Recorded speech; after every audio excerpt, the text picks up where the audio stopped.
For over a decade, Barcelona used to strike fear into the hearts of teams across Europe. Being one of the most dominant clubs in the world, nobody was safe from their overwhelming attack and unpressable midfield, having even the most loyal opposing fans doubting their team's chances at victory. But recently they've gotten so embarrassingly bad that they've stopped demanding respect from other teams and fans, up to the point of even being at the end of jokes.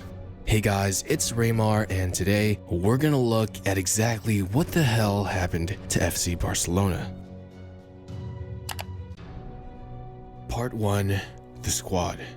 Around a decade ago, Barcelona was known for being almost unbeatable, having some of the most recognizable squads of all time. In 2006, during the Rijkaard era, they had the iconic lineup of a prime Ronaldinho, a 25-year-old Samuel Eto'o in his first year as a superstar, a young Xavi and Iniesta, and players like Deco, Henrik Larsson, and an incredible defense of players like Puyol and Giovanni van Bronckhorst. And of course, you had the 18-year-old Lionel Messi. In 2009, during the Pep Guardiola era, they had a prime Samuel Eto'o, a Ballon d'Or winning Lionel Messi, a Thierry Henry who scored 26 goals that year, a prime Yaya Touré, and a core of Spanish starters that had just won the 2008 Euros. In 2011, still in the Pep Guardiola era, which was my personal favorite FC Barcelona squad, they had eventual Ballon d'Or three-peat winner Lionel Messi, two Ballon d'Or finalists in their primes in Xavi and Iniesta, an absolute goal-scoring machine in David Villa,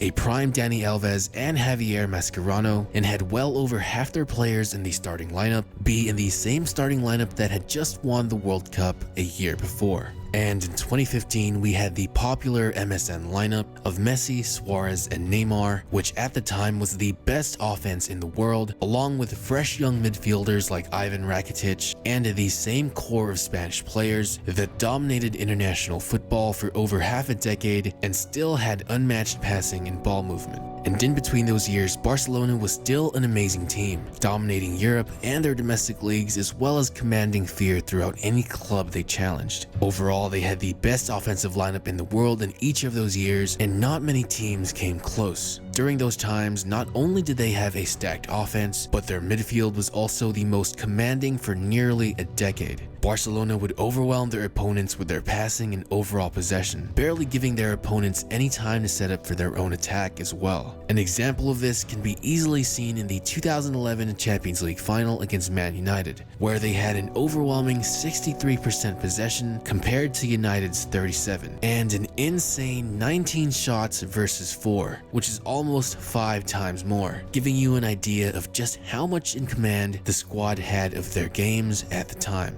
Along with that, their defense has always been solid. Although it wasn't the best, it didn't need to be, as they wouldn't have to worry about playing a defensive game when their midfield and offense did most of the work. Not to mention, their squad had amazing chemistry, as a majority of them, for the most part, were all Spanish players who absolutely dominated world football from 2008 to 2012, statistically being the most impressive international dynasty in football history, meaning that Barcelona was already guaranteed to have success, seeing as their core players already worked extremely well together and found success independent of their club. For example, Xavi and Iniesta, some of the greatest midfielders ever, were with the club the entire run and longer, and Messi has never gotten close to winning a Champions League without either one of them. So for all of you saying that Messi is the only player they need, that's definitely not true. You can't just keep on relying on Messi to save the team, no matter how good he is. Football is a team sport and is widely determined by how good the team plays. Chemistry is also one of those immeasurable factors that helped Barcelona do so well back then, as their offense, midfield, and defense consisted mainly of longtime players who knew how to play with each other and knew what each other's playstyles were like. It's the difference from seeing someone make a run and giving them a good pass, or passing a ball to an open space and knowing that someone will be there to get it.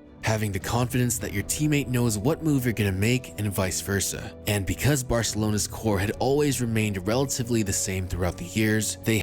Part 2. The downfall.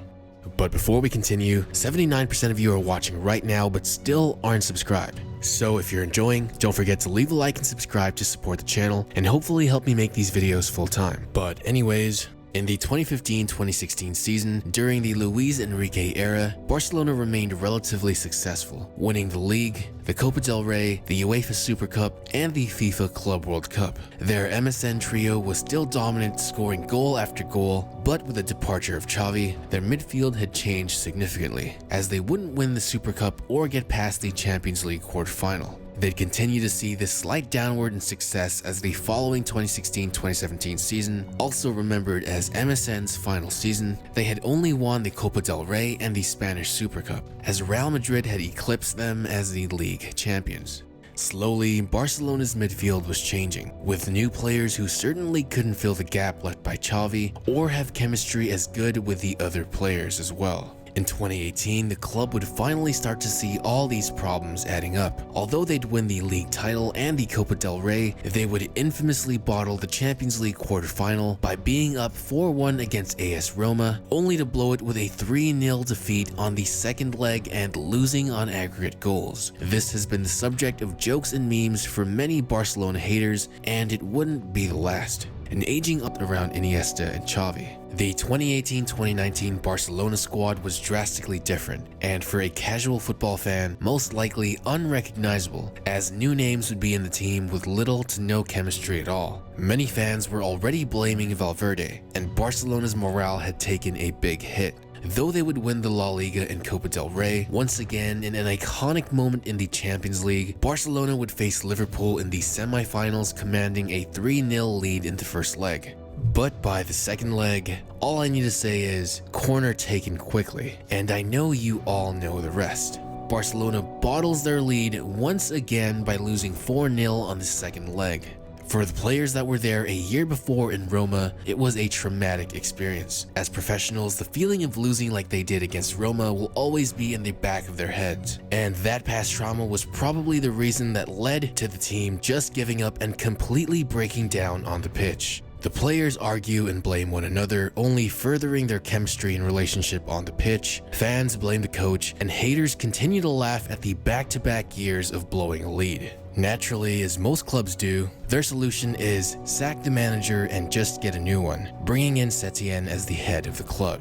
In the 2019-2020 season, Barcelona would finally get exposed as all their small problems would begin to surface. Possibly the worst season the club would ever have in recent years, they wouldn't win a single competition, both domestically or internationally. When La Liga resumed once again, Barcelona was close to winning the league title, but would eventually blow it and end up losing the lead to Real Madrid. The tension in the club was high between players, management, and staff. Messi was even seen completely ignoring his coach, showing the distance between the players and the staff. Mix that in with the expectations and trauma of bottling 2 significant leads in the Champions League consecutively, you have a perfect recipe for disaster. And as we all know, Barcelona were absolutely destroyed 8-2 by Bayern Munich in the Champions League, being named as the worst defeat in the club's history, topping the 4-0 loss against Liverpool the year before. What's worse is that they even loaned out Felipe Coutinho, who they had spent hundreds of millions of euros on just to acquire, to Bayern Munich, just for him to add 2 more goals to that already embarrassing defeat. The club is in absolute disarray and has now become a joke in the football community. So what's the cause of this and who's to blame? Part 3: Recipe for Disaster. For nearly a decade, Barcelona has maintained the same core players that, over many years together, had built a winning culture through their chemistry and overall individual brilliance. For Barcelona, it was always Iniesta, Xavi, and Puyol, unmatched at what they do together, with complementary players coming in like Busquets, Piqué, Pedro, and Jordi Alba, who with Spain already dominated in every international stage. Add in players like Eric Abidal, Javier Mascherano, and Dani Alves, who had fit in their role with the club for many years. Most of these players mentioned, including Messi himself, also originated in Barcelona's youth development program, La Masia, who have failed to produce any good talent to bring to the senior squad in recent years. La Masia had previously featured the best players of the previous generation, but have failed to really produce anyone even close to being on the same caliber. And when you consider the fact that those core Barcelona players began at a young age, you could see that it wasn't going to be good for the club's future. Barcelona had also been lacking of a true leader in the past years, Messi is an amazing player, and even as a Ronaldo fan, I'd have to say that he's the most talented player ever. However, the one thing that Messi lacks, and I'm sure Barcelona fans could agree on this, is leadership and an unwavering attitude. When your team blows leads like they did against Roma and Liverpool, it would take tremendous leadership to tell your team to shake it off and continue playing. Leadership to inspire your team to stop paying attention to the scoreboard and continue trying their best.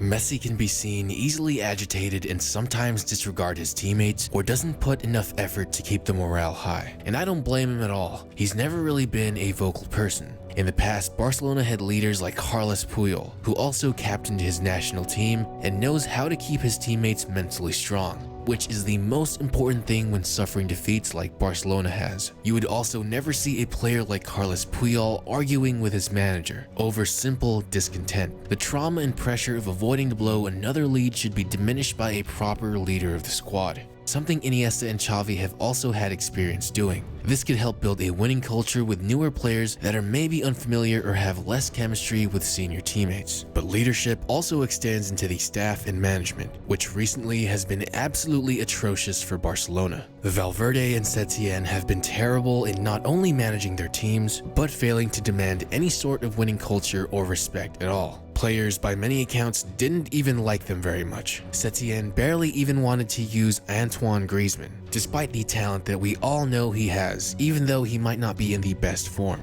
as opposed to Ricard or someone like Pep Guardiola, who demanded the absolute best from their players and instilled a winning mentality with them. Barcelona's management has been even worse, spending nearly €1 billion in transfer fees since 2015 and failing to acquire or keep young talent that could be groomed and eventually gain enough significant experience to be able to continue as one of the key players for the club's future. They also made questionable transfers like loaning Coutinho to the very same team that would hand them their worst defeat in club history in the very same season. Also making moves like acquiring a 30-year-old Miralem Pjanic for a 23-year-old Arthur Melo only increases the average age of a club whose starting lineup is mostly composed of players above the age of 30. Messi himself is 33 and he can't keep winning games all by himself, especially not as he gets older.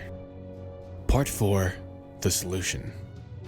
Gerard Piqué has stated that Barcelona have hit rock bottom and needs radical change. First and foremost, with a manager. Barcelona needs to find someone who knows how to win, is highly respected by the players, is mentally tough, and knows how to inspire his team towards the right direction. And I personally believe that Xavi is the perfect man to help reform Barcelona. Unfortunately, how I see it, Barcelona has two options: do a complete overhaul of their lineup, getting rid of everyone unnecessary and building around Messi as much as possible to try and get the most out of his last years as a footballer, or prepare for the long-term future and rebuild the club from the ground up, even if it means having to let go of Messi. As Piqué says, if new blood has to come to change this dynamic, I will be the first one to pack up and leave. And this won't just take 1 or 2 years. It'll take a lot of time to build the club to its former glory, and maybe reaching that level might not even be possible again. Coming across such long-term talent as they have over the past decade is incredibly rare.